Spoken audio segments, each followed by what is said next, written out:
Today we're diving into another of Mood Society's free sewing patterns. For today's project, I picked something beginner-friendly to hopefully help you get inspired and begin your sewing journey. Or if you're already sewing and you're looking for a quick and easy one afternoon sewing project, this is it.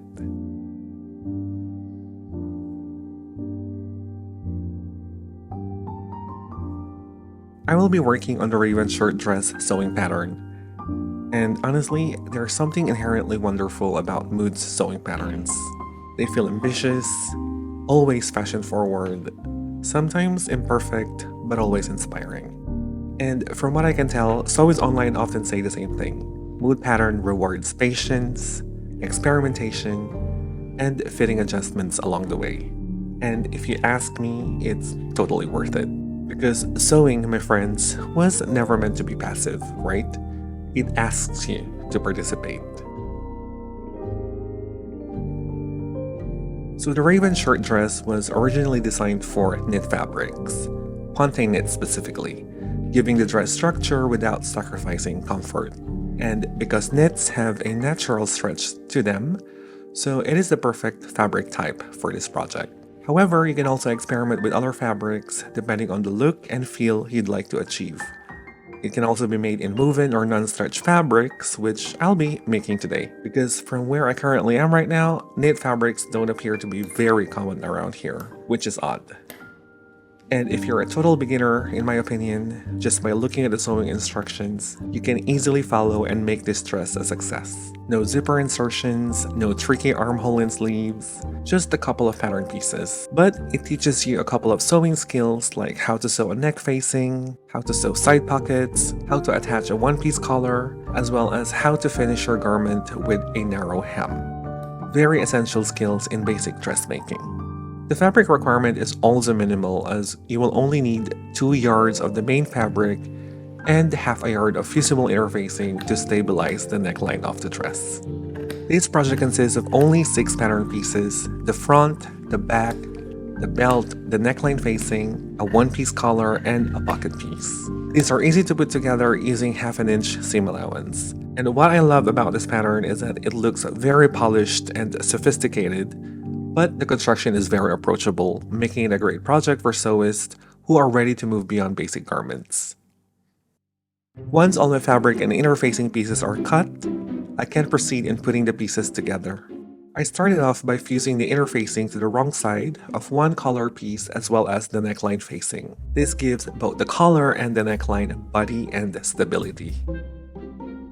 Then I went ahead and serged the edges of the neckline facing using an overlocker to finish the raw edges. This can also be done in a couple of ways, such as using zigzag stitches on a sewing machine, or folding the edges of the facing to the wrong side and stitched in place to secure, or binding the edges with some bias tape for a more clean finish. Once done, I started constructing the belt. The belt consists of 2 long strips of the main fabric, approximately 75 inches in length. And honestly, sewing the belt probably took the longest to construct.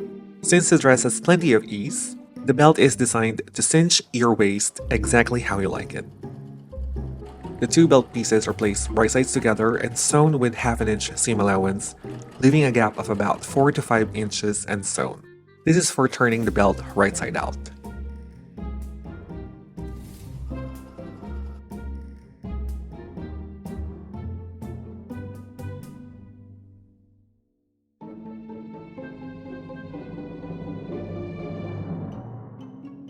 The seam allowance is then trimmed down to reduce bulk and is turned right side out, then pressed flat.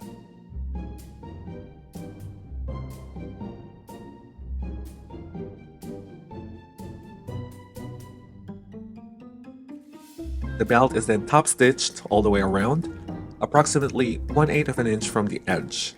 This step not only adds a professional finish, but also closes the opening that was left for turning. Setting the belt aside, I then proceeded to work on the pockets. I decided to finish the seams with French seams. This includes the shoulder, the side seams, and the pocket seams. To prepare my garment to create the French seam, one pocket piece is placed wrong side down to the wrong side of the front bodice piece and pinned in place. The pocket is sewn using 1/4 of an inch seam allowance, which is half of the original seam allowance.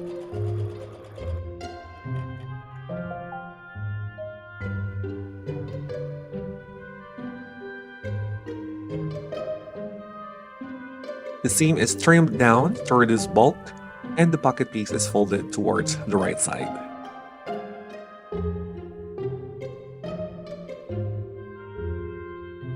The pocket is entirely pressed and sewn once again with a 1/4 inch seam allowance along the folded edge to enclose the raw edges.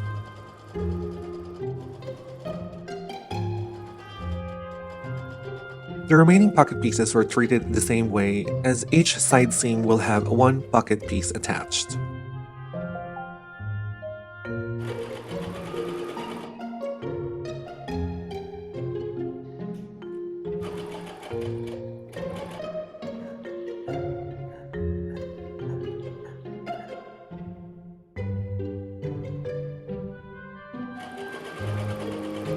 I also decided to edge stitch along the pocket opening like so. This subtle step helps anchor the pocket inside the garment, ensuring it remains discreetly hidden and comfortably in place.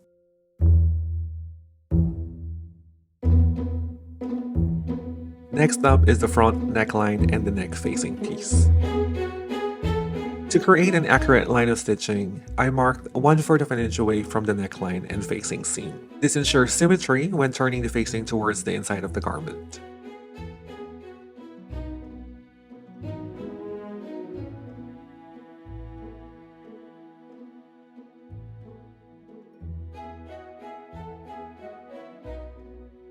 Then, with right sides together, the facing and the front bodice are pinned and sewn along the marked lines. At this point, only the neckline is being attached to the facing and not the shoulder seams.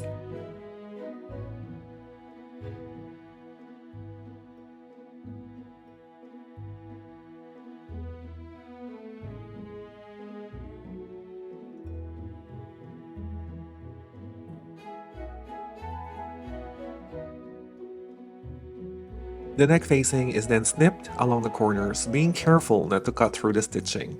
This will ensure sharp corners when the facing is turned to the inside. Additionally, the facing is understitched to ensure that it stays inside the garment when worn. This is a common sewing technique used to keep a facing or a lining from rolling to the outside of a garment. The stitching is usually done with a 1/16 of an inch to an 1/8 of an inch away from the seam line on the facing piece, and not through the main garment fabric, ensuring that the seam allowance is folded to the facing side, as both will be sewn through all layers. The neck facing is turned to the inside and is given a good press to stay flat. Next, it's time to attach the belt to the front bodice.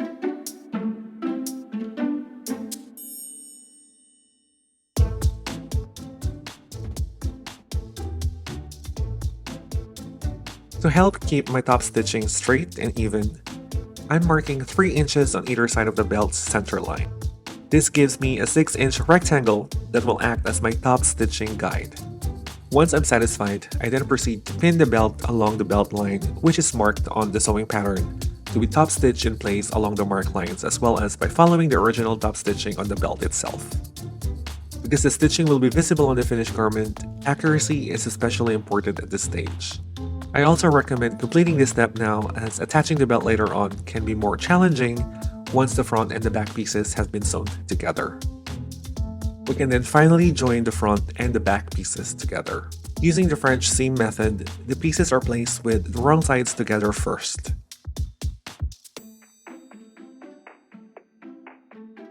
First, pinning the shoulder seams while ensuring that the neckline facing is folded or tucked away, as it will not be sewn together with the shoulders.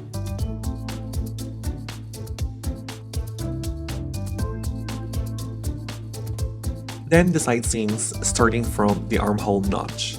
This is marked on both of my front and back pieces, leaving an opening of course for the armhole. Then the pocket, continuing pinning all the way down to the mark line where the slit begins. So yes, this dress has side slits, which gives it that sophisticated look and also allows better mobility when the garment is worn. The shoulders and the side seams, including the pockets, are sewn using 1/4 of an inch seam allowance. This is half of the original seam allowance as we're doing a French seam here. Another tip that I would like to throw in, especially for our beginner sewists out there, to ensure your stitches are accurate and continuously flowing, always leave your needle down before pivoting the fabric. Pivoting in sewing is a technique used to sew around corners, curves, or angles without breaking the line of stitching. Next is trimming the seam allowances. The shoulders, the side seams, as well as the pockets seam allowances are trimmed to a scant 1/8 of an inch to reduce bulk. This is commonly done on French seams and is highly effective for achieving that professional finish on your garments. It is also one of the most elegant and durable seam finishes used in garment sewing. It's often associated with fine dressmaking, couture techniques, lingerie, bridal wear, and garments made from lightweight or sheer fabrics. Once trimming is done, the garment is turned wrong sides out and is given a good press. And yes, there's a lot of pressing involved in any garment sewing. It is probably one of the most underrated parts of the sewing process and should never be skipped if you're aiming for a professional finish on your garments. Alright, let's sew the second seam on this garment to finally create the French seam. This is done by sewing 1/4 of an inch seam allowance along the shoulders, the side seams, and the pockets. This is the remaining half of the original seam allowance. So think of a French seam as a seam inside another seam. The first seam traps the raw edges, and the second hides them completely. And once again, the garment is given a good press. Let's attach the collar. The collar pieces are attached with right sides together and pinned along both short ends as well as the straight edge. The curved side of the collar will be left unsewn as the collar must be turned right side out.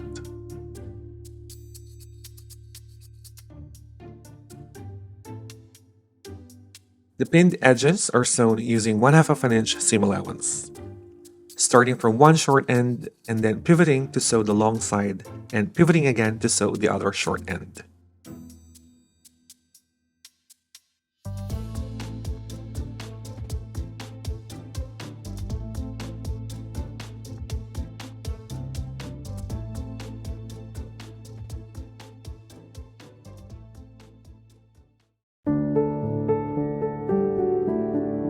The seam allowances are trimmed down to a scant 1/4 inch to minimize bulk, and the corners are clipped diagonally close to the stitching. This helps create sharp, well-defined collar points once the collar is turned right side out. Then the collar is turned right side out and given a good press.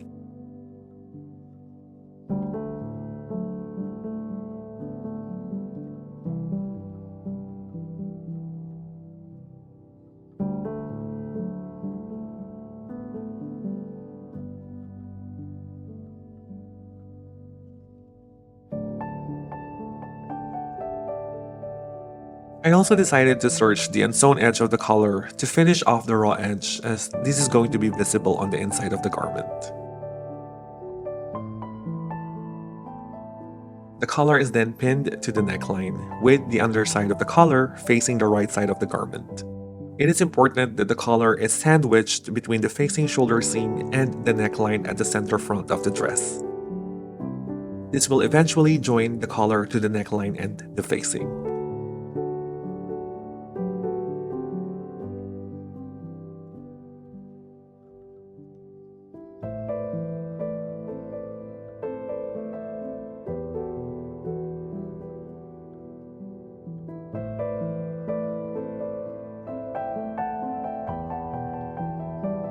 Once the collar is entirely pinned, it is sewn using 1/4 of an inch seam allowance.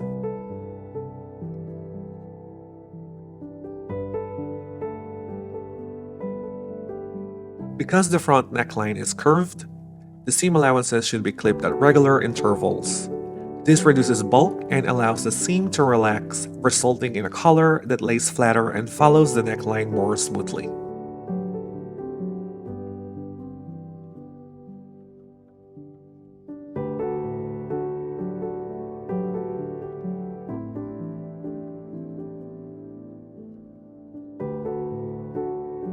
The neck facing is turned to the inside, and you guessed it, is given a good final press.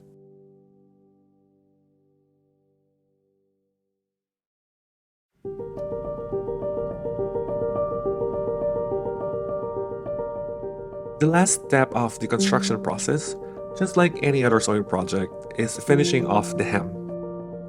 To achieve a neat and delicate finish, the armholes, side slits, and dress hem are completed with a narrow double fold hem. The edge is first turned 1/4 of an inch to the wrong side, then folded over another 1/4 inch to encase the raw edge before being stitched neatly in place.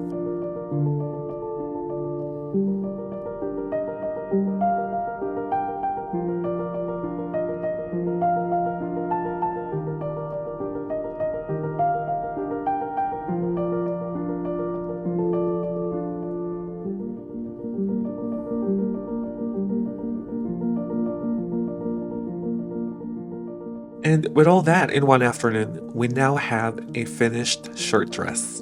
The Raven Shirt Dress by Mood Sewciety. An ultimate beginner sewing project, in my opinion, if you're ready to move on beyond basic garments.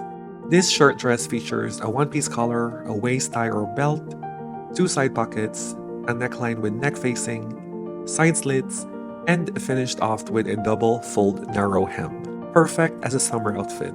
If you would like to create this project, please do check out the Mood Sewciety blog or find the link in the description below. This is a free pattern and it's well made, and frankly, this is a no-fail project for anyone. I hope you enjoyed today's sew along. Please do like this video if you're able to gain some beginner sewing insights, and subscribe to my channel for more sewing content. It's Julius here with you. I will see you guys on the next one. Happy sewing!